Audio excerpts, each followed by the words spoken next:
Welcome back to the NoBS show. Hopefully you tuned in last week when we talked about crypto and the potentiality for it to take off. Boy, did that play out well. High five. And today we're going to need to talk about a plethora of things. First of all, what's going on in Ukraine? A little bit of an update right there. What's going on with these sanctions and the SWIFT payment system? And what's going on in the bond markets? What might they be telling us about the upcoming Fed meeting? Let's go ahead and break it down.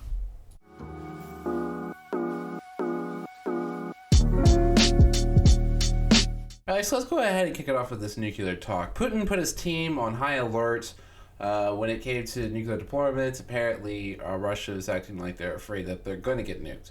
No one is participating in this conversation. Everyone's just kind of just recognizing that it occurred. We saw FEMA make a response, and they decided to take the opportunity to also remind people to wear their masks and social distance when they're in the bomb shelter, which was obviously laughable and extremely disconnected. It's the last thing anyone's thinking about when they're being bombed and invaded and they are facing impending doom. So, yeah, I mean, just ridiculous. But got a little derailed there. But the big thing here is no one else is participating in these conversations. And in fact, I think it distracts from the things that we should be focused on in the situation, which is coming to some sort of resolution. And one of the things I even caught myself, just in general, not just in this part of the conversation, but one of the things I've caught myself doing is reading too much of these headlines and not doing enough digging into who wrote it, what their motive might be, and understanding that propaganda is real and it is rampant, and from all sides. Germany's got a slightly different narrative. Britain's got a slightly different narrative. U.S. is a slightly different narrative. China's got a narrative. Russia's got a narrative. Turkey has a narrative. So all these players have they have ulterior motives that benefit them that they are focused on, as well as the main topic at hand. Now, one of the great things that we're seeing right now, though, even though those narratives might be slightly different, generally we are seeing a uniting of the European countries, which is great. But this whole thing that there might be nuclear warfare, generally no one wants this, all right? Long ago this was discussed, between us and Putin in particular, where it was agreed upon that, a nuclear war is mutually assured destruction. And I don't see that as a potentiality. Also, especially when it comes to trading and investing, and I guess it's a little naive to say it's a potentiality. I'll touch on that, no worries. But when it comes to invading and trading, which is what I'm mainly focused on here, right? When I'm commenting and stuff, I made that slight comment about masks earlier, which doesn't have to do with investing and trading. It was just a joke. But when it comes to actually commenting on things that matter, I'm always going to try to have a perspective that is somewhat emotionally detached from the situation, right? So, and I've commented on it being said and stuff, but for this case, I'm going to kind of detach here and just cover the topics and how they relate to the market, okay? Okay.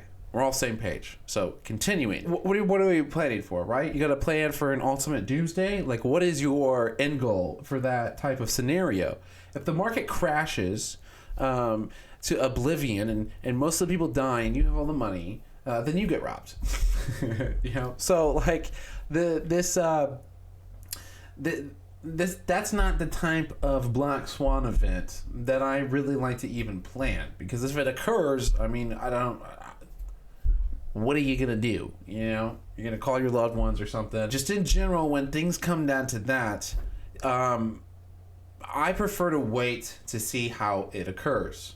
With these headlines going on and stuff, and even when you look at the ripple effects of the Germany breaking off the pipeline plans with Russia, there's massive ripple effects to all of this, okay?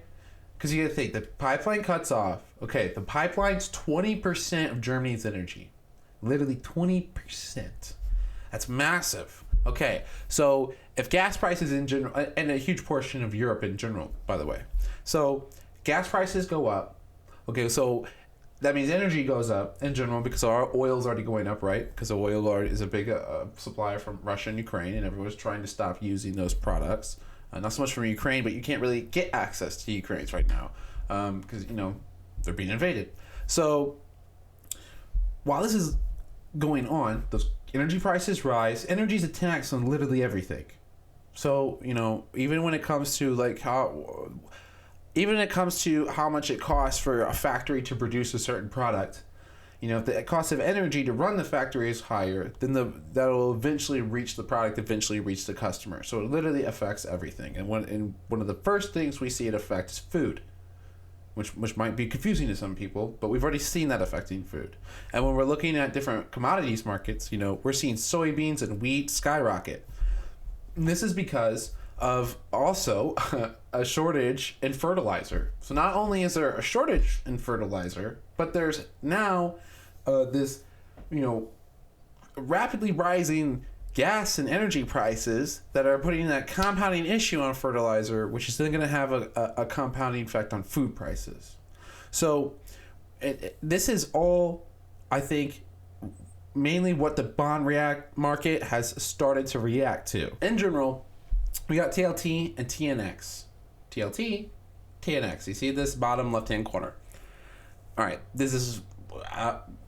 I'm going to keep this short, so we're not going to go into detail. Long-term passive income assets, short-term passive income assets. Got it? So these react more heavily to interest rate changes. These react more slowly to interest rate changes. This is an anticipation of interest rate changes in the future. This is an anticipation of interest rate changes in the short term.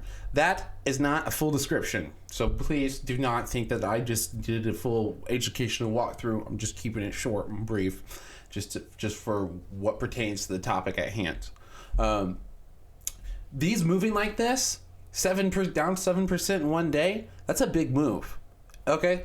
And we have the meeting literally later this week, and then later in March, we're going to actually get the rate hike decision. And right now, the markets are screaming, okay, we priced too many rate hikes, because remember at one point we were at 7.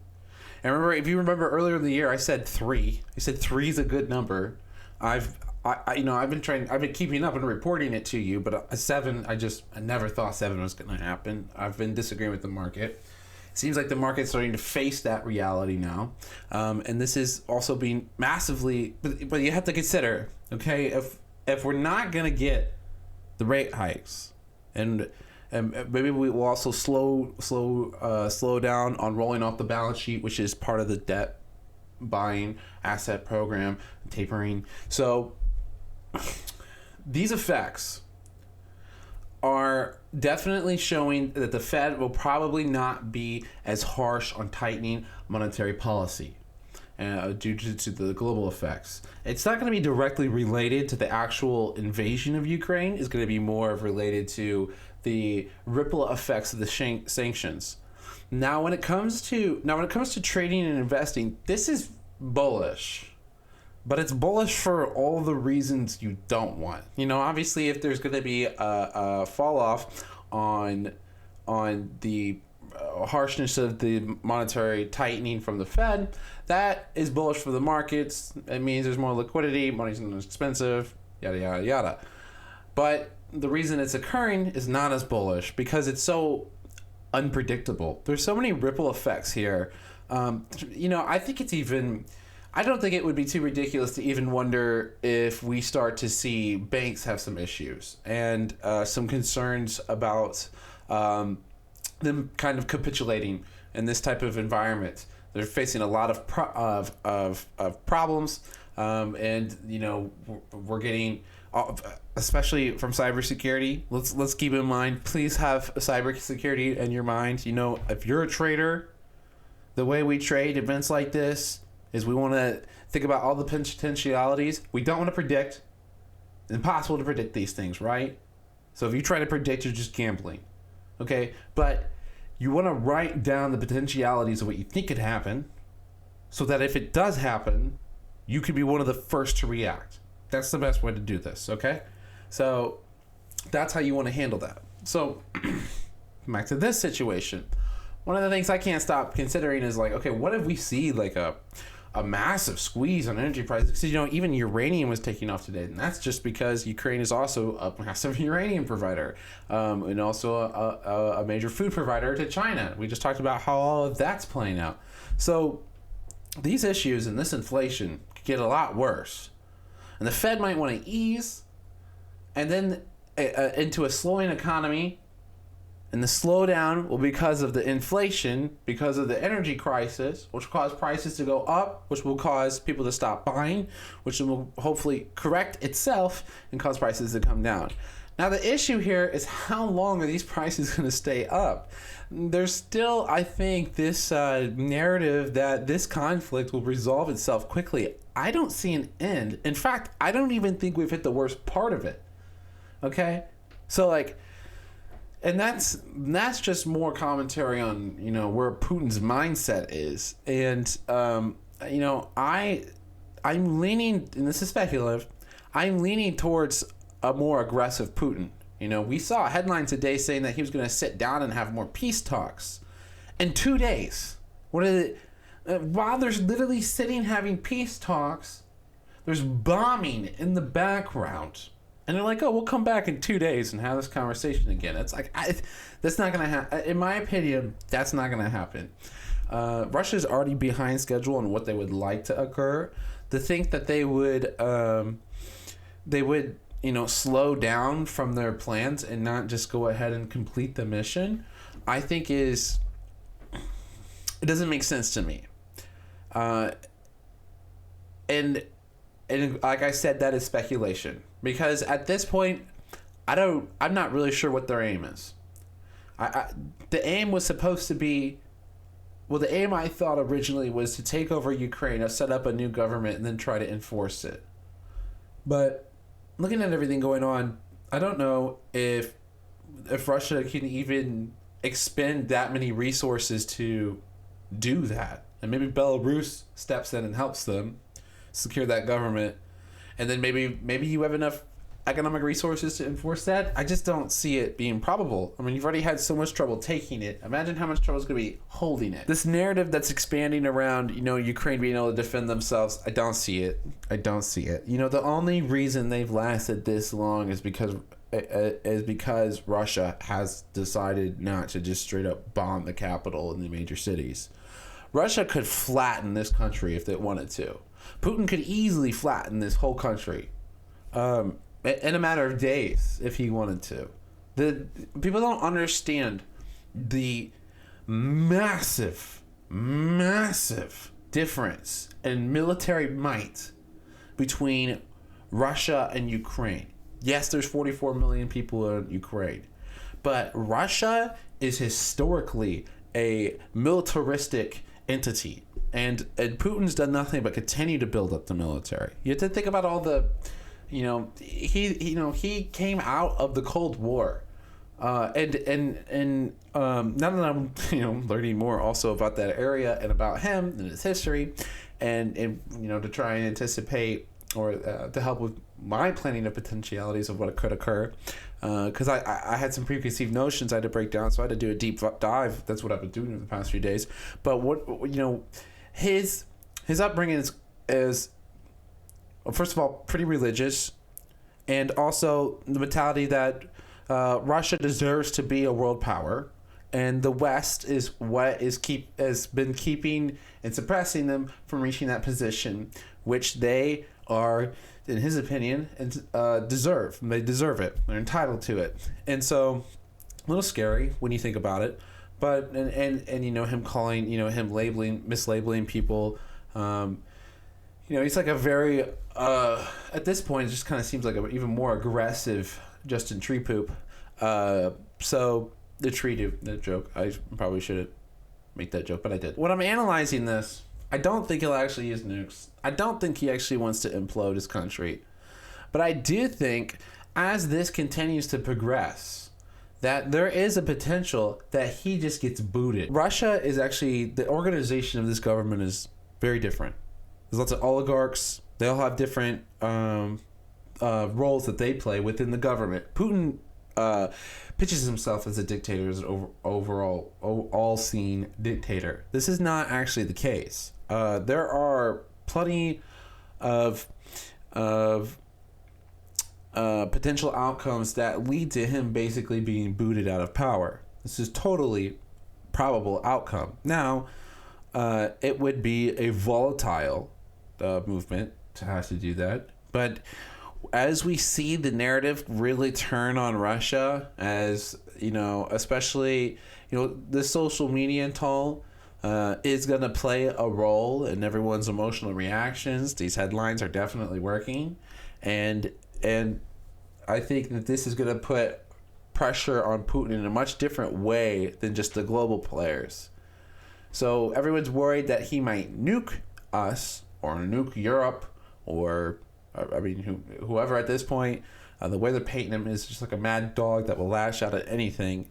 I know I might have had a bad read on the beginning, but still, I have to remind, he did not just nuke Ukraine, okay? There are different reports of different war crimes occurring. Whether or not he actually called for that to occur, he's not actually on the battlefield telling people like, hey, go do this terrible thing or that terrible thing. But we definitely can see, very obviously, from the lack of reports on it, that he hasn't bombed a major city intentionally. He hasn't decided to just bomb the capital. He actually did sit down for one peace talk. So to think that he's going to turn around and just nuke someone, it doesn't seem likely right now. And when we see these pressures play out, first of all, I was wrong about the SWIFT system. Now, I thought Putin would get really worked up about the SWIFT system. Now that we've actually heard different countries talk about the SWIFT system, and the experts have been able to kind of shift through that a little bit deeper, it is very apparent that there is several different routes that you can take to avoid the SWIFT system. I also didn't realize that this is nearly 60-year-old system that for sure needs updating, which actually just gives a stronger base case to crypto. And I actually expect crypto to continue to be a major player in this conversation as it continues to develop, especially if we start seeing cyber attacks because of the security that it inherently brings as well. So not that I expect, remember, I expect to continue the conversation. I'm not, implicating that the price is just going to go straight up. Remember, this is a very volatile asset. It's going to move a lot. But, we're starting to see why this is so necessary. I think, like I said before, I still think this will continue to play out along with the adoption curve to get a nice upswing as these things occur. Now, I guess I'll add real quick before we've already derailed ourselves so many times, but I'll add real quick that these energy prices increasing do have effects on crypto. Now, how it affects it, to what extent, there's a few different routes, right? You could think about the normal supply and demand type mechanics where, okay, if energy's higher, it means it's harder to get crypto, which means maybe the price of crypto goes down, up. But if there is a slowdown in the crypto, then there's a slowdown in adoption, so then maybe the price comes down. Now, I think this would all depend on the necessity of it and how much people want to use it, or how much they can lower the cost of the actual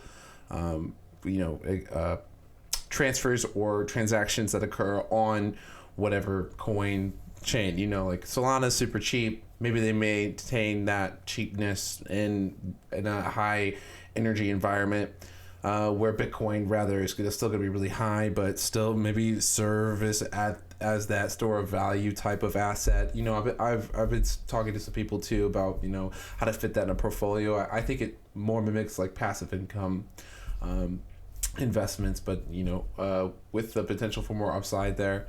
But yeah, it's going to take some time to see how that plays out, but it's worth mentioning. But let's go back to these nukes. So even though you can't completely take it off the table because it exists, and it's scary to think that I'd say it's a greater than a 1% chance, but less than 10.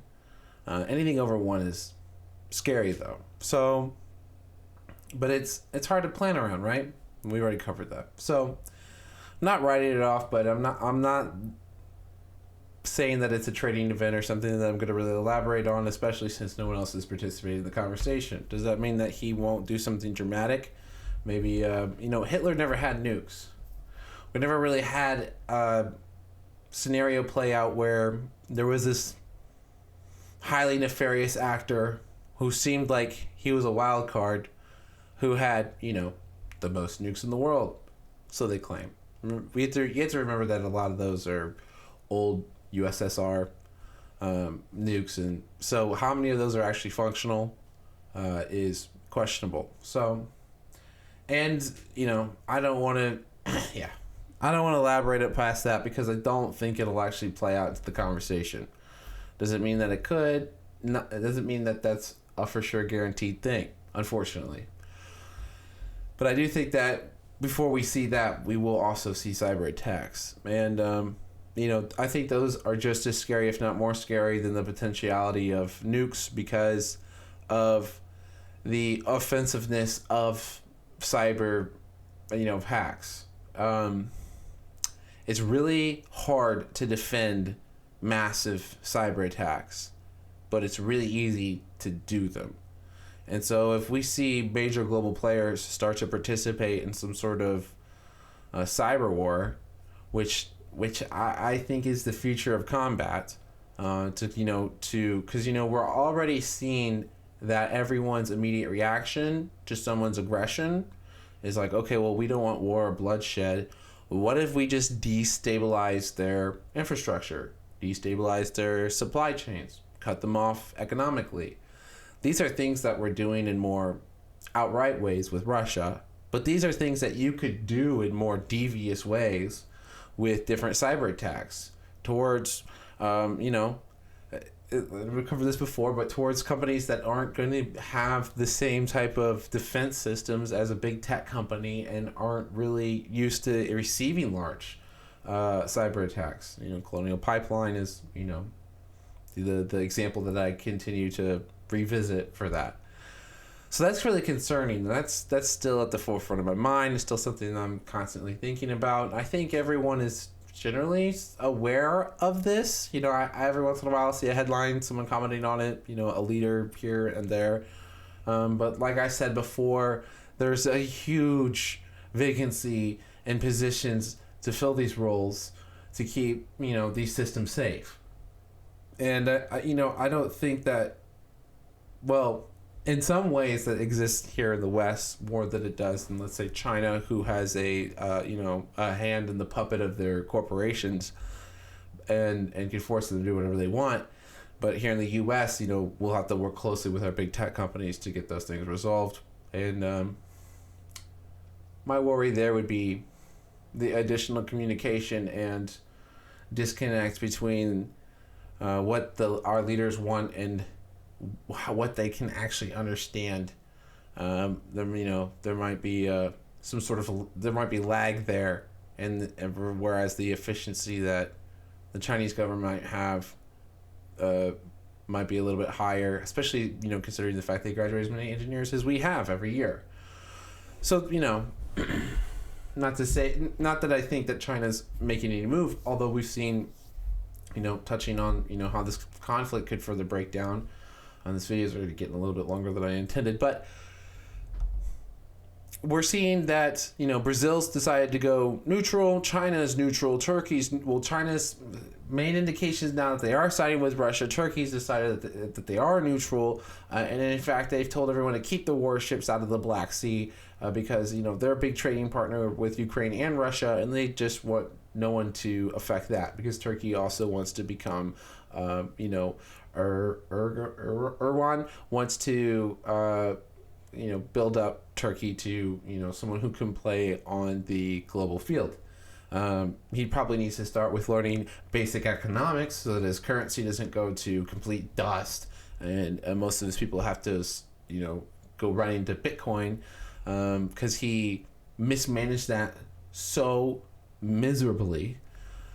Nonetheless, he has big dreams, and so he's gonna try, I guess, in whatever way he can by being neutral on the subject, defending the Black Sea, and it's that could also be some of the effects that Russia has. And China siding with Russia might feel on their part might be out of necessity for the fact that Ukraine's such a big trading partner for them, and they can't really afford to have all that blocked off. China's in an interesting position. I don't know if they'll actually make a move on Taiwan at this point. You have to consider that a large portion of their food comes from Ukraine.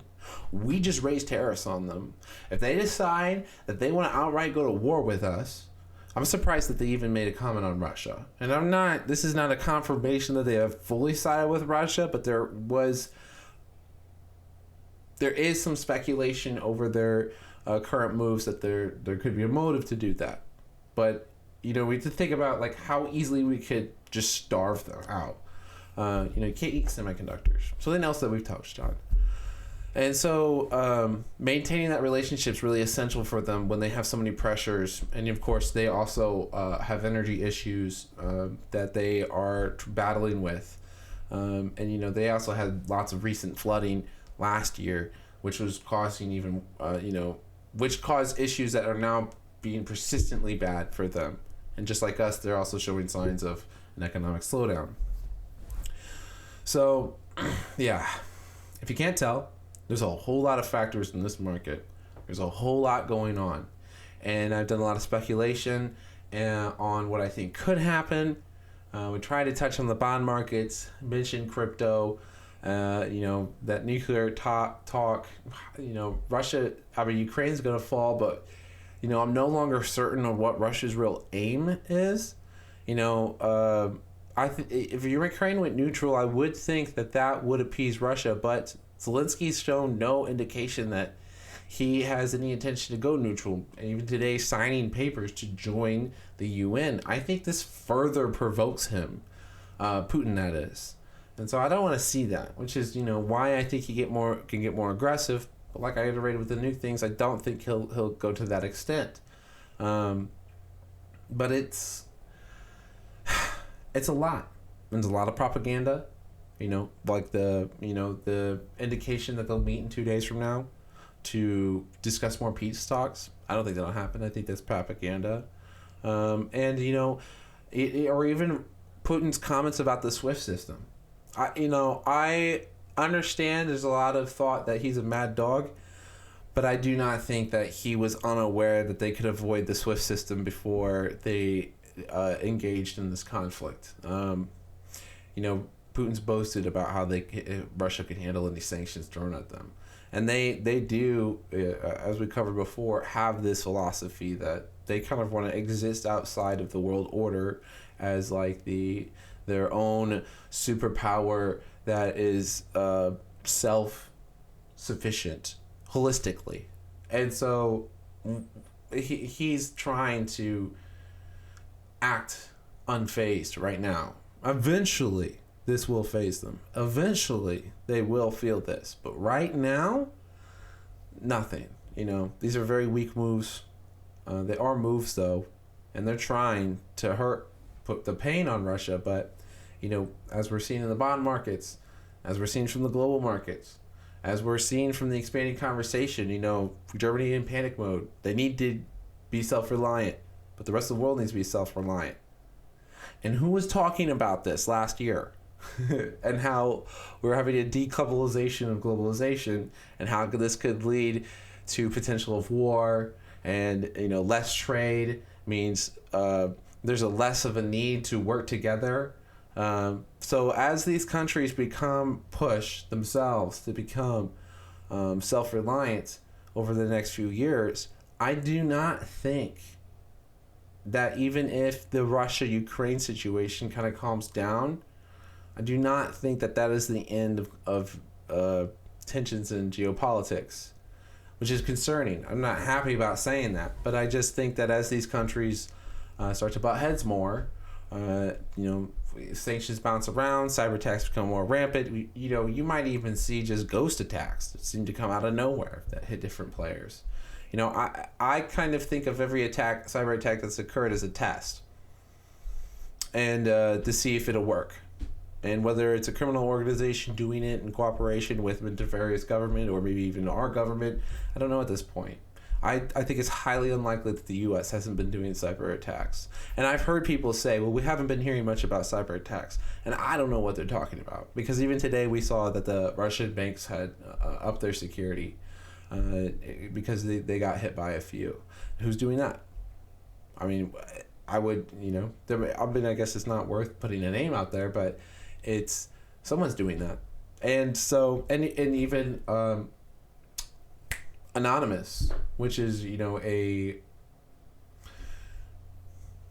I think their ties are ambiguous. I guess they would say that they're for the people, but they hacked a Russian news station and said in this I don't remember the exact phrasing they used, but it was basically like, in this craziness, Putin is out of his mind type of, stop the war. So, I can't take that out of the conversation. I am super concerned because we've never seen anything like that. Super hard to anticipate how that would play out. Super hard to anticipate all the encompassing ripple effects from these sanctions or the effects they'll have. And we kind of touched on some companies that I'm looking at right now, and how energy will stay persistently high. But I guess I just want to end this video because I'm getting a little rambly, so we need to wrap it up. But sorry, it's late.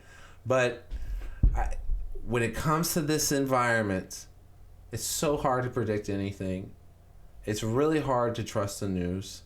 Even if you're trying to verify sources, it still could be really bad for you mentally because you're going to get warped by whatever you read, even if you don't holistically believe all of it.